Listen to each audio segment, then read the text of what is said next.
Where's my phone?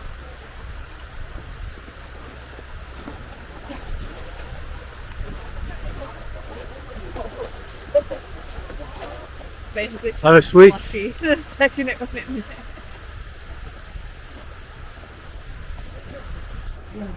It's like almost as pure as 100% distilled water.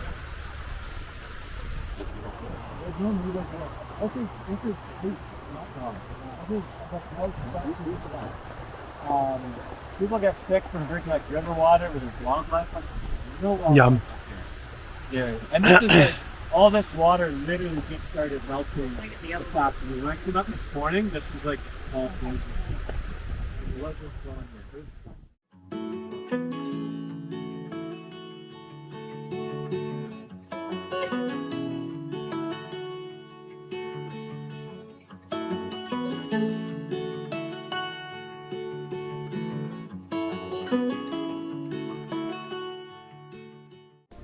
Hello and welcome back to the channel everyone for today's new adventures where we embark on a journey to the heart of this majestic landscape, the Athabasca Glacier, located in Jasper National Park, part of the Canadian Rockies in Alberta, Canada. It is a radiant mid-June day, the sun is high and the air carries a crisp promise of adventure.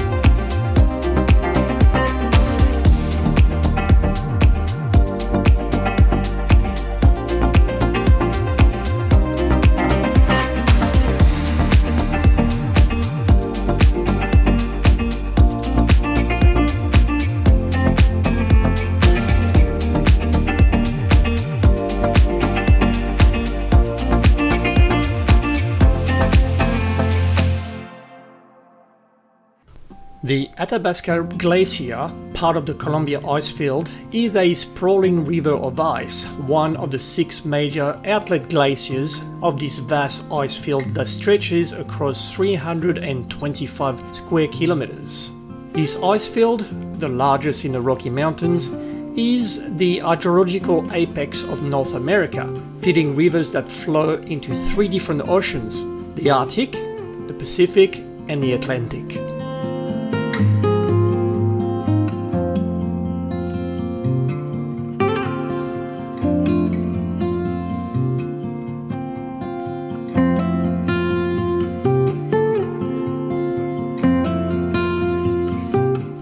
Here, at the foot of the Columbia Icefield, lie the Athabasca Glacier, one of the largest accessible sheets of ice in North America.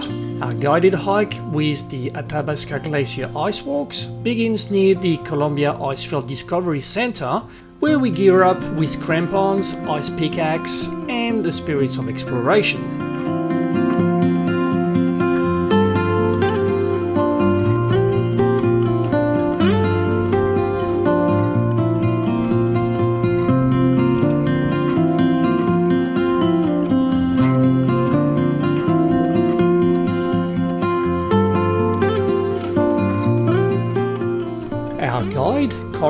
A seasoned mountaineer with years of experience on these icy terrains, shares his wisdom along the way. He explained that glaciers are living, breathing entities, constantly shifting, melting, and reforming.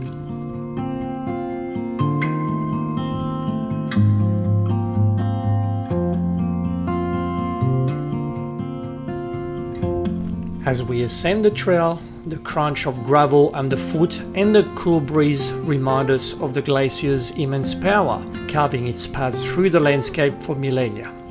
The glacier itself, stretching about 6 kilometers long and reaching up to 300 meters thick in some places, is a testament of the forces of nature.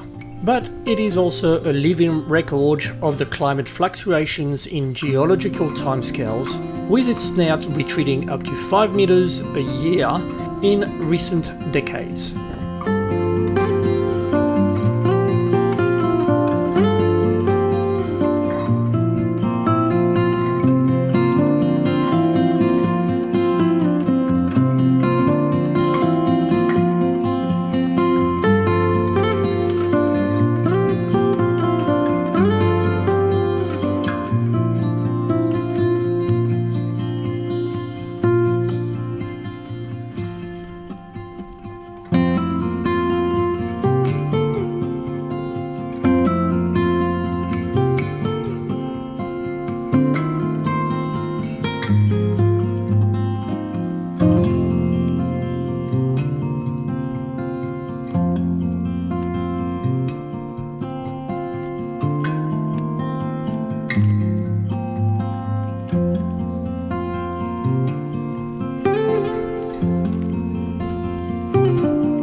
hike leads us onto the glacier's surface, where the ice under the sun's warmth displays a mosaic of blues and white. Here, the ice is not just frozen water, it's a complex structure of air bubbles, sediment, and sometimes even ancient plant material or pollen, giving insight into the Earth's past climate.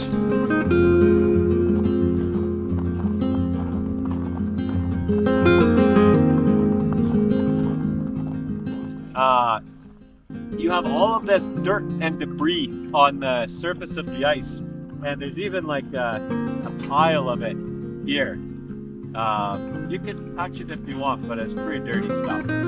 But this is called cryocanites, and this is composed of all sorts of different things. If you think of the glacier as a time capsule, because the ice has been here for hundreds of years,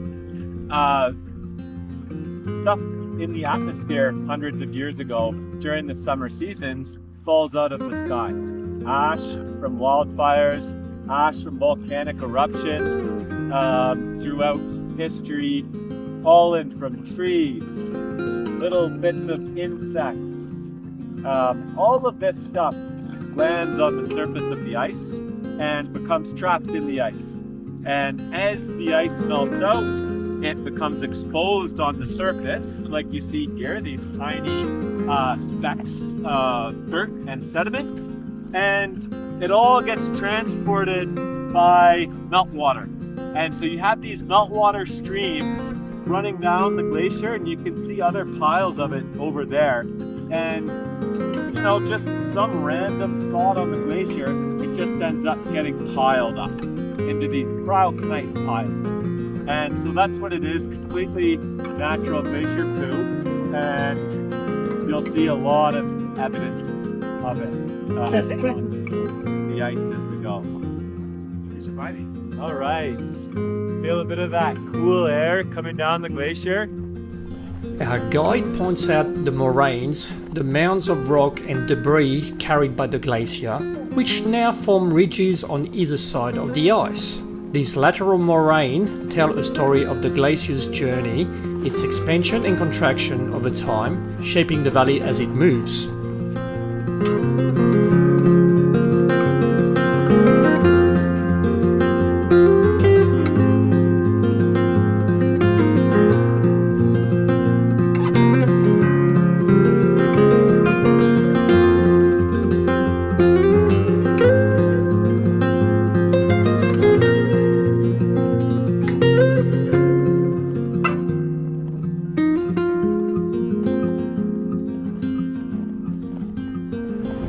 As we walk, the silence is broken only by the occasional sound of ice melting, a gentle reminder of the glacier's impermanence.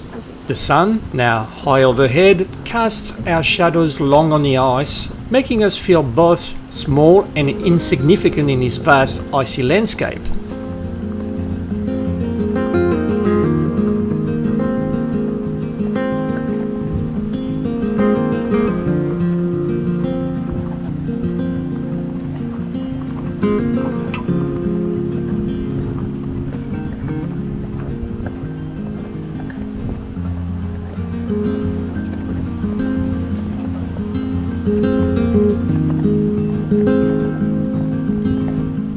We pause for a moment, looking out over the ice field. From here, we can see the peaks of the surrounding mountains, their snow-capped summits standing guard over this ancient ice. The Columbia Icefield, from which the Athabasca Glacier flows, is not just a supplier of water, but a critical component of the ecosystem, supporting unique flora and fauna adapted to this harsh environment.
high elevation.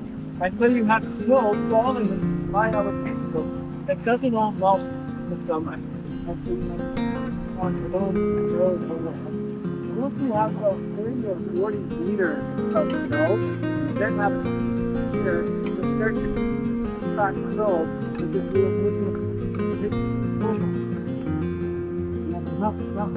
push all of that snow together, and it starts to form ice underneath all of that pressure, and you continue to add snow on top of that, and that ice continues to get compressed, and it forms this dense matrix crystal structure. And once you have enough pressure, the interesting thing happens with ice. It starts to flow. We don't have to walk across this patch of snow, so we won't do so. But it might just be solid ice.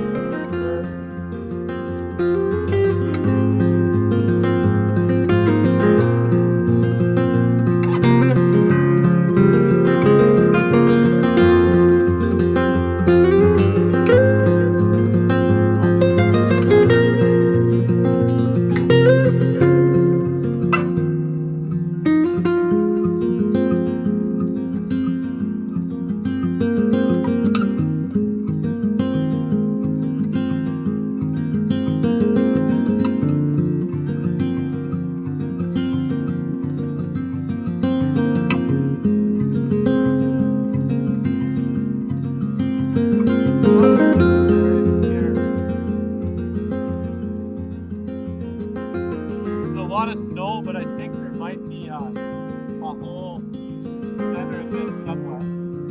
But anyhow, what these are, they're called mill wells, and it's a place where these meltwater streams coming down can't continue along the surface to the base, so they run up against some sort of obstacle, and they bore down into the ice. And they create these wells, and they could go right to the bedrock and then flow between the bedrock and the ice to the toe. But a lot of times they'll just create their own channels within the ice itself, and so there's a whole network of plumbing also in the glacier. And eventually that water will come out of the glacier, either on the side. It'll hit like a common seam or a crevasse or a pressure crack or something and travel out to the side or shoot down towards the bottom. But there's not just the surface water coming down. There's also a lot of channels underneath us running through the deeper ice.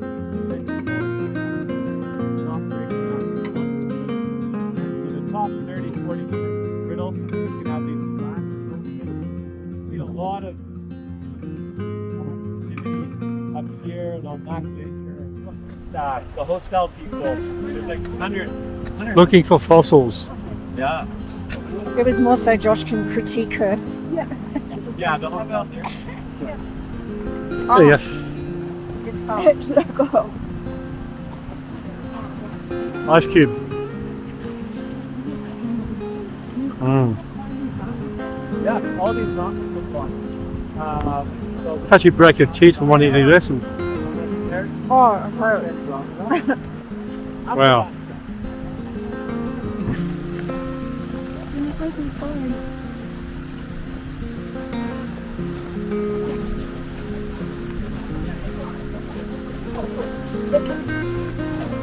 Basically, Oh, that's sweet. the second it went in.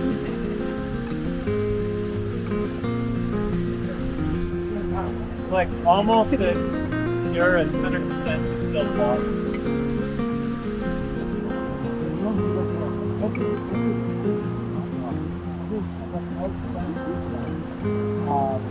People get sick from drinking like river water with this long life. Yum. Yeah, and this is it. All this water literally just started melting. Like the upside. When I came up this morning, this was like what was going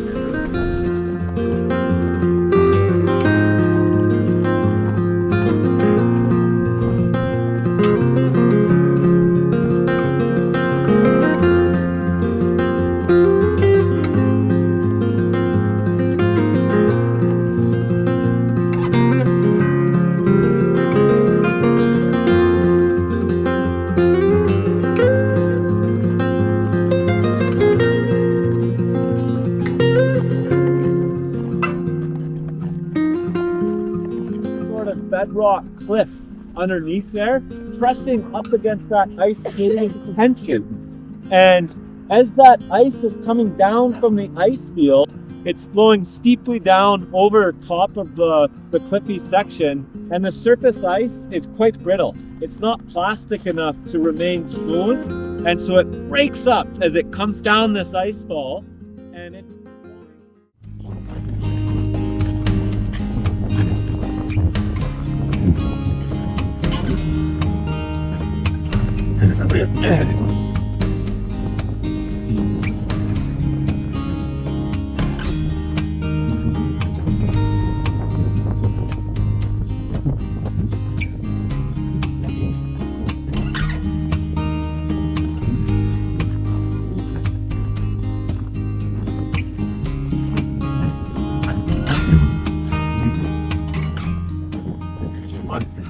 some of these holes here are quite deep.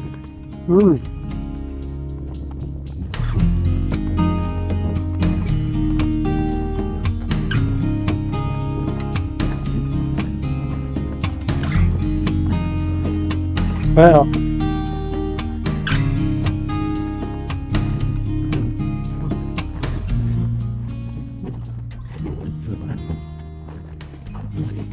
Really nice blue color. Yeah.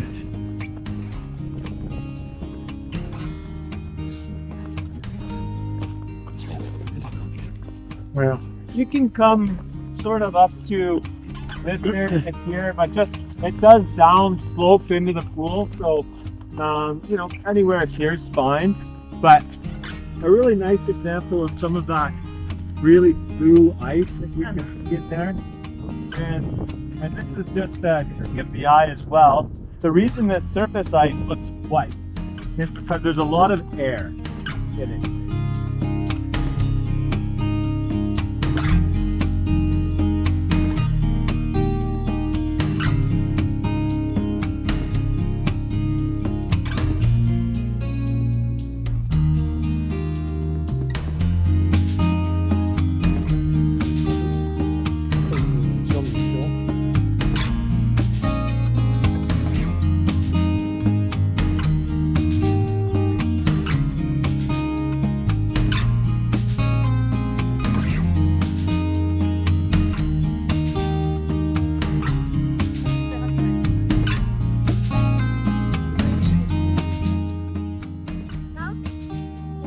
We'll head up a little further.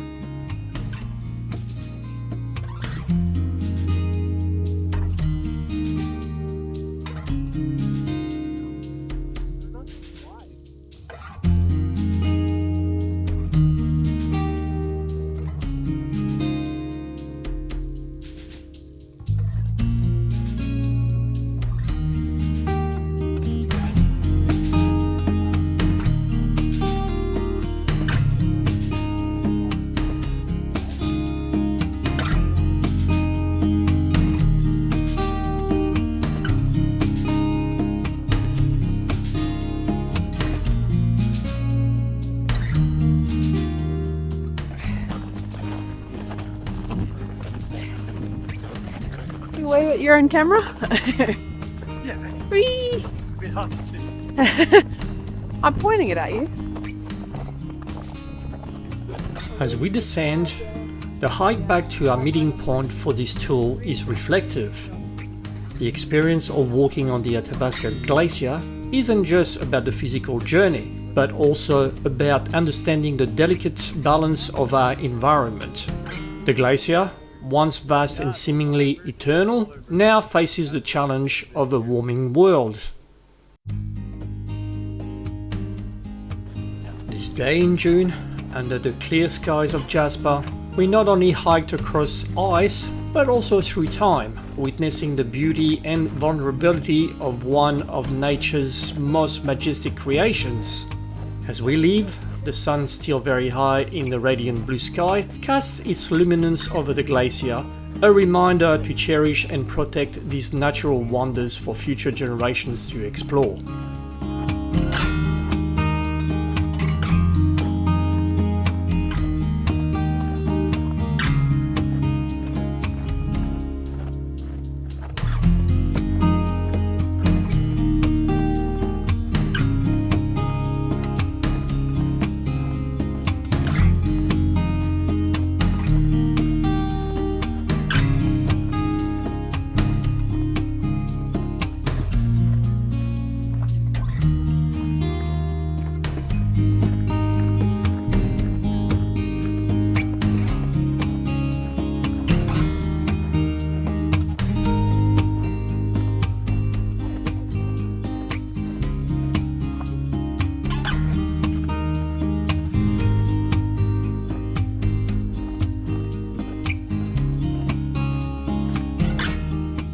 We would like to thank you for joining us on this latest adventure, and until next time, the Rockies await.